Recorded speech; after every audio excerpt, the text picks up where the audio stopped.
Hello dear ones, നമ്മളിന്ന് 6ാം ക്ലാസ്സിലെ social സയൻസിലെ 4ാമത്തെ പാഠമാണ് നമ്മൾ നോക്കാൻ പോകുന്നത്. ഉൽപാദന പ്രക്രിയയിലൂടെ നമുക്ക് വായിക്കാം. നമ്മുടെ പൂർവികർ കായ്ക്കനികൾ ശേഖരിച്ച് മൃഗങ്ങളെ വേട്ടയാടിയും ഗുഹകളിൽ താമസിച്ചും കഴിഞ്ഞിരുന്ന ചരിത്രം ഓർമ്മിക്കുമല്ലോ. ഇന്ന് അങ്ങനെ ഒരു ജീവിതത്തെക്കുറിച്ച് ചിന്തിക്കാനാകുമോ? ഒട്ടുസൂചി മുതൽ കൃത്രിമോപഗ്രഹം വരെ എണ്ണിയാൽ തീരാത്ത സാധനങ്ങൾ ഇന്നുണ്ടാക്കുന്നുണ്ട്.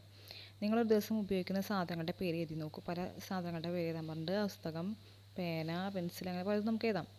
എന്താണ് സാധനങ്ങൾ എന്നുകൊണ്ട് അർത്ഥമാക്കുന്നത്? മനുഷ്യൻ്റെ ആവശ്യങ്ങൾ പൂർത്തീകരിക്കാൻ ഉപയോഗിക്കുന്നതും കാണാനും സ്പർശിക്കാനും കഴിയുന്നതുമായ വസ്തുക്കളാണ് സാധനങ്ങൾ. അപ്പോൾ എന്താണ് ഗുഡ്സ് അല്ലെങ്കിൽ സാധനങ്ങൾ? മനുഷ്യൻ്റെ ആവശ്യങ്ങൾ പൂർത്തീകരിക്കാൻ ഉപയോഗിക്കുന്നതും കാണാനും സ്പർശിക്കാനും കഴിയുന്നതുമായ വസ്തുക്കളാണ് സാധനങ്ങൾ. നിങ്ങൾ മുകളിൽ എഴുതിയിരുന്ന എല്ലാ സാധനങ്ങളും ഈ സവിശേഷതകൾ ഉണ്ടെന്ന് നോക്കൂ. നിങ്ങൾ എഴുതിയ എല്ലാ സാധനങ്ങളും നിർമ്മിക്കുവാനും വിതരണം ചെയ്യുവാനും ധാരാളം ആളുകളുടെ സേവനങ്ങൾ ഉപയോഗിക്കാറുണ്ടല്ലോ. എന്താണ് സേവനം? സർവീസ് എന്നാൽ എന്താണ്? ഉദാഹരണം നമുക്ക് നോക്കാം. നിങ്ങൾ ഉപയോഗിക്കുന്ന പുസ്തകം അച്ചടി ശാഖയിലുള്ള ഏതെങ്കിലും ഒരു പ്രസ്സിലായിരിക്കും. അത് നിങ്ങളുടെ കൈവശം എത്തിയ പല ആളുകളുടെ പ്രവർത്തന ഫലമായാണ്. ഈ പ്രക്രിയയിൽ എന്തെല്ലാം ഉൾപ്പെട്ടെന്ന് നോക്കാം. തൊഴിലാളികൾ, ഗതാഗത സൗകര്യം ഒരുക്കുന്നവർ, പുസ്തക വിതരണക്കാർ, ഇവരെല്ലാം നൽകുന്നത് സേവനങ്ങളാണ്. സേവനങ്ങൾ പലപ്പോഴും കാണുവാനോ സ്പർശിക്കുവാനോ കഴിയില്ല, മറിച്ച് അനുഭവിച്ചറിയാം. അധ്യാപനം എന്ന് പറയുന്നൊരു സേവനമാണ്.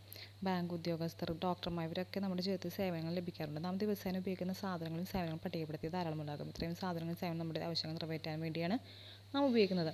അതുകൊണ്ട് അവ ഉൽപ്പാദിപ്പിക്കേണ്ടതുണ്ട്. എന്താണ് ഉൽപ്പാദനം? എന്താണ് പ്രൊഡക്ഷൻ? മനുഷ്യൻ്റെ ആവശ്യങ്ങൾ നിറവേറുന്നതിനുള്ള സാധനങ്ങളും സേവനങ്ങളും നിർമ്മിക്കുന്ന പ്രക്രിയയാണ് ഉൽപ്പാദനം. ഉൽപ്പാദന ഫലമായി ലഭിക്കുന്നതാണ് ഉൽപ്പന്നം. അപ്പോൾ എന്താണ് ഉൽപ്പാദനം എന്ന് പറഞ്ഞാൽ? മനുഷ്യൻ്റെ ആവശ്യങ്ങൾ നിറവേറുന്നതിനും സാധനങ്ങളും സേവനവും നിർമ്മിക്കുന്നതിനുള്ള പ്രക്രിയയാണ് ഉൽപ്പാദനം. ഉൽപ്പാദന ഫലമായി ലഭിക്കുന്നതാണ് ഉൽപ്പന്നം. നെല്ലെന്ന ഉൽപ്പന്നം രൂപപ്പെടുന്ന വിവിധ ഘട്ടങ്ങൾ എന്തൊക്കെയാണെന്ന് നോക്കാം. നിരമൊരുക്കൽ, വിത്ത് വിതയ്ക്കൽ, ഞാറ് നടീൽ, കളപറിക്കൽ, വളം വിതറൽ, കൊയ്ത്ത്, കറ്റം മെതിക്കൽ, നെല്ല് ശേഖരിക്കൽ. ഇവിടെ നെല്ലുൽപാദനം എന്ന പ്രക്രിയയിൽ ഏതെല്ലാം ഘടകങ്ങളുടെ പങ്കാളിത്തമുണ്ട്? തൊഴിലാളികൾ, പ്രകൃതി വിഭവങ്ങൾ, ഭൂമി, ജലം, മനുഷ്യനിർമ്മിത വസ്തുക്കളായ വളം, വിത്ത്, യന്ത്രങ്ങൾ.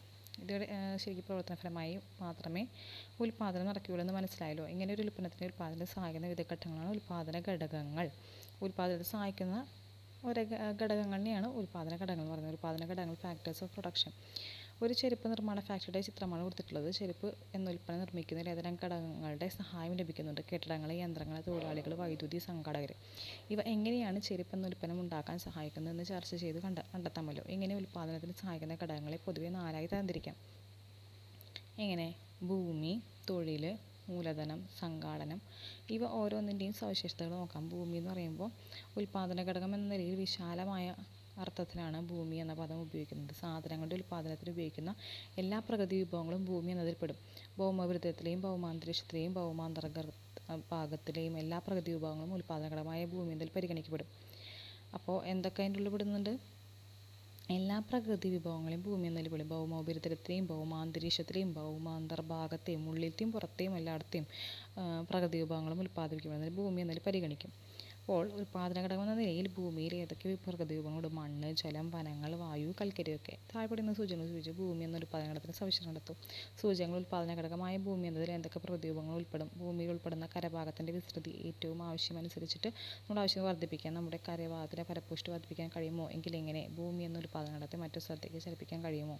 ഉൽപ്പാദന പ്രക്രിയയിൽ ഉൾപ്പെട്ടുള്ള എല്ലാ ഘടകങ്ങൾക്കും പ്രതിഫലം ലഭിക്കുന്നുണ്ട്. ഉൽപ്പാദന ഘടകം എന്ന നിലയിൽ ഭൂമിയുടെ പ്രതിഫലമാണ് പാട്ടം.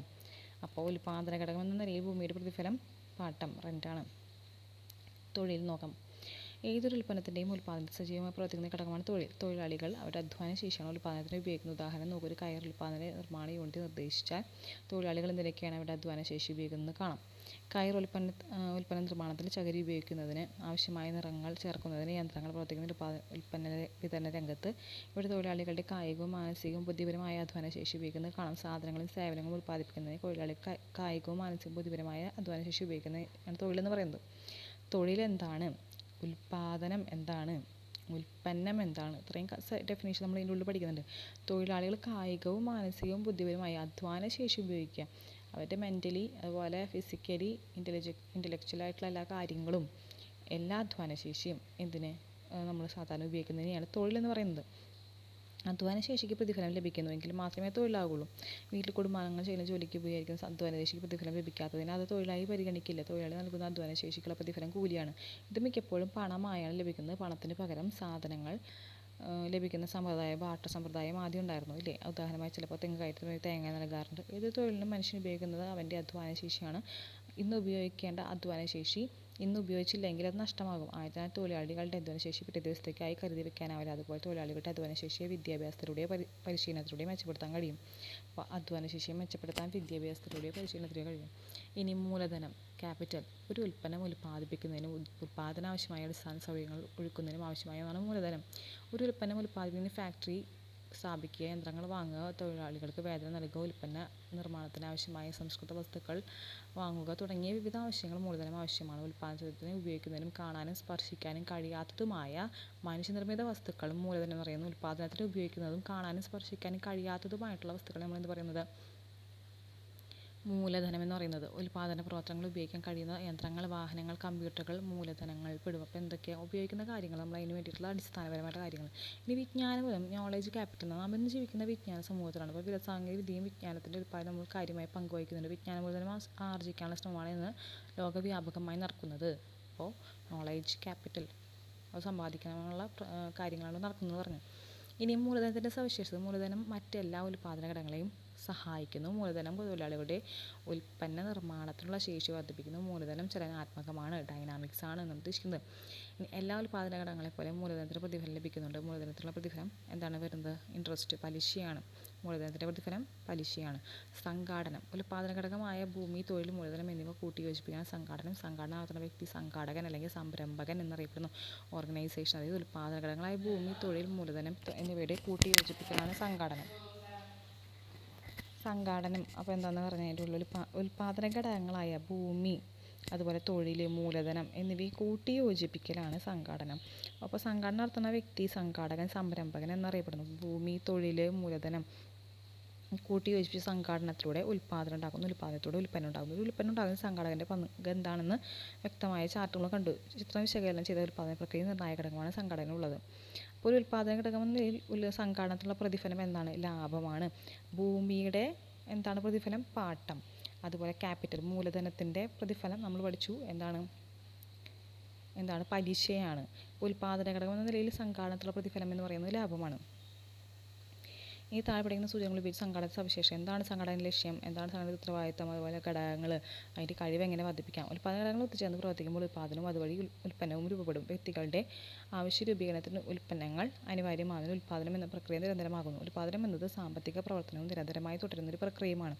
ഈ പ്രക്രിയ എങ്ങനെ നിരന്തരമാകുന്നു നോക്കാം. സാമ്പത്തിക പ്രവർത്തനങ്ങളുടെ ചാക്രിക പ്രവാഹം. സാമ്പത്തിക പ്രവർത്തനങ്ങളുടെ ഗതി നിർണ്ണയിക്കുന്ന താഴെ കൊടുത്തിരിക്കുന്ന ചിത്രം നോക്കും.